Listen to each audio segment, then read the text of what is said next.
Hello, today we'll talk about integration using partial fractions, and here's our first example.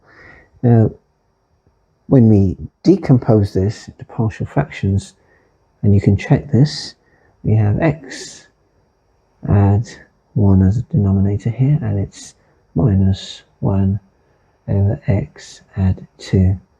And now this, when we integrate this, we have x add 1, add 2 dx.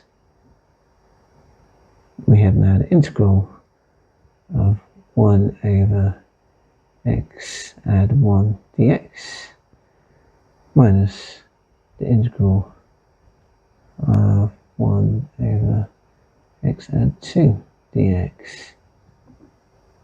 And this is straightforward enough. We have ln x add 1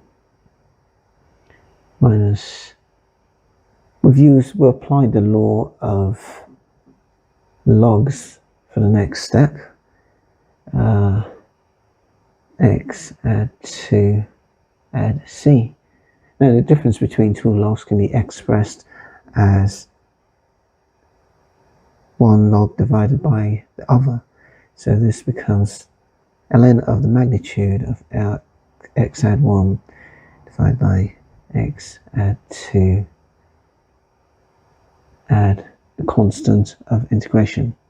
So this step here, we have the difference of logs. We apply the law of logarithms to express it in this nice, neat form.